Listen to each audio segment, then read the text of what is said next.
পুর নিগমের 12 নম্বর ওয়ার্ডে স্বাস্থ্য কেন্দ্র স্থাপনের উদ্যোগ গ্রহণ করা হয় আগরতলা পুর নিগমের তরফে।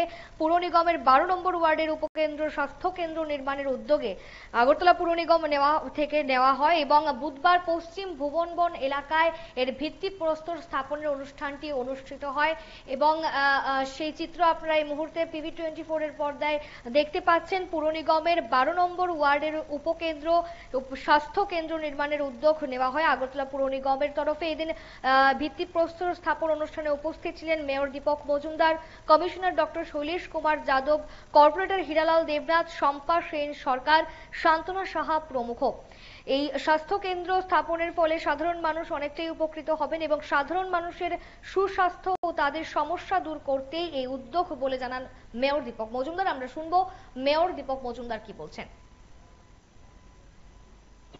পৌর নিগমের 12 নম্বর ওয়ার্ডে পৌর নিগমের সহযোগিতায় আমাদের আয়ুষ্মান উদ্যোগে সেন্টারে আনুষ্ঠানিক মাঙ্গলিক অনুষ্ঠানের মাধ্যমে আজকে ভূমি পুজো হয়েছে।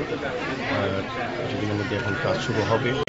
আমার বিশ্বাস এবং প্রত্যাশা আমাদের রাজ্য সরকার সারা রাজ্যব্যাপী স্বাস্থ্য পরিষেবার ক্ষেত্রে জনগণের স্বাস্থ্য পরিষেবা পৌঁছে দেওয়ার ক্ষেত্রে বিভিন্ন সরকারি বেসরকারি হসপিটাল আছে, পাশাপাশি ওয়ার্ড ভিত্তিক কিছু কিছু জায়গাতে আমাদের যেখানে জায়গা পাওয়া যাচ্ছে প্রায় 56টা একটি হেলথ সেন্টার আগরতলা শহরে আছে হেলথ এরিয়া বিভিন্ন সরকারি পরিচালনায় স্বাস্থ্য দপ্তরে এবং আগরতলা পৌর নিগমের যৌথ সহযোগিতায় কাজগুলি করে যাচ্ছে। উদ্দেশ্য একটি হচ্ছে ওয়ার্ডে যারা বসবাস করে তাদেরকে স্বাস্থ্য পরিষেবা প্রদান করার ক্ষেত্রে যাতে সমস্ত সুযোগ তারা পায়। সেক্ষেত্রে আজকে 12 নম্বর ওয়ার্ডে আজকে মাঙ্গলিক অনুষ্ঠান হয়েছে। আমাদের মধ্যে উপস্থিত আছেন আমাদের এমএসি মেম্বার হীরালাল দেবনাথ মহোদয়া, শম্পা সেন সরকার মহোদয়া, আমাদের কর্পোরেটর জয়া ধানু, আমাদের কর্পোরেটর লতানাথ মহোদয়া এবং আমাদের বিভিন্ন কমিশনার বিশেষ উদ্যোগটা আমাদের আছে ডক্টর শৈলেশ কুমার যাদবজি সহ আমাদের বিভিন্ন আধিকারিকরা, আমাদের নবজনের যিনি চেয়ারম্যান পরিচালনা মহোদয় সহ আমাদের বিভিন্ন অতিথিরা যারা আজকে এসেছিলেন বিশ্ববিদ্যালয়ে আগরতলা পক্ষ থেকে আমরা আশা প্রত্যাশা থাকবে আমাদের সরকার মানুষের সরকার এবং আমাদের আগরতলা পৌর নিগম মানুষের সেবায় বিশেষ করে বিভিন্ন পরিকল্পনা গ্রহণ করেছে আগরতলা সরকার সুন্দরভাবে যানজট মুক্ত করা, পরিচ্ছন্ন সুন্দর আগরতলা উপহার নিকাশি ব্যবস্থা, আলো ব্যবস্থা, রাস্তা, ড্রেনেজ সমস্তভাবে আধুনিকভাবে করা বিজ্ঞানমূলকভাবে করা হচ্ছে। আমরা এই এলাকার লোকের সারা শহরবাসীর আমরা সহযোগিতা চাইছি। আমরা আগরতলাকে নতুনভাবে মানুষের চাহিদা অনুযায়ী এবং সমস্যা সমাধানের নিরসনে আমরা কাজ করে যাচ্ছি।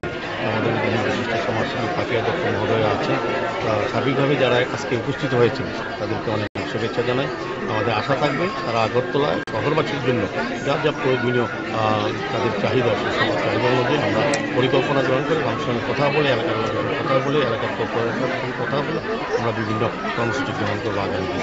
কত টাকা ব্যয় হচ্ছে এবং কতদিন লাগবে? 6 মাস লাগবে স্যার। 38 লক্ষ টাকা অনুমোদিত ব্যয়।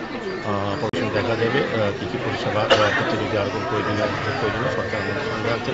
আমরা পৌর নিগম থেকে আমরা সহযোগিতা করবো আর 6 মাসের মধ্যেই আশা করছি যে আমরা এটা জনসাধারণের জন্য উন্নত করতে পারবো যাতে কিন্তু স্বাস্থ্য পরিষেবা প্রদান করবো। এমনিতেই এই রাজ্যে আমাদের সরকার আসার পর স্বাস্থ্য পরিষেবা অনেক উন্নত হয়েছে পরিষেবা এখন বড় বড় অপারেশন কিডনি এবং এখানেই হয়, বাইরে রোগীদের আর বাইরে বড় হসপিটালে যেতে হয় না, ত্রিপুরাতেই চিকিৎসা হচ্ছে। তাদের একটা ভালো লক্ষ্য আমাদের সরকার এই দৃষ্টিভঙ্গি কাজ করছে। আগামী দিনও রাজ্যের মানুষের উন্নয়ন করতে স্বাস্থ্য পরিষেবা ক্ষেত্রে যাতে আরও পরিষেবা প্রদান করা যায় সেক্ষেত্রে রাজ্য সরকার আমাদের পৌর নিগম যৌথভাবে কাজ করে। ধন্যবাদ।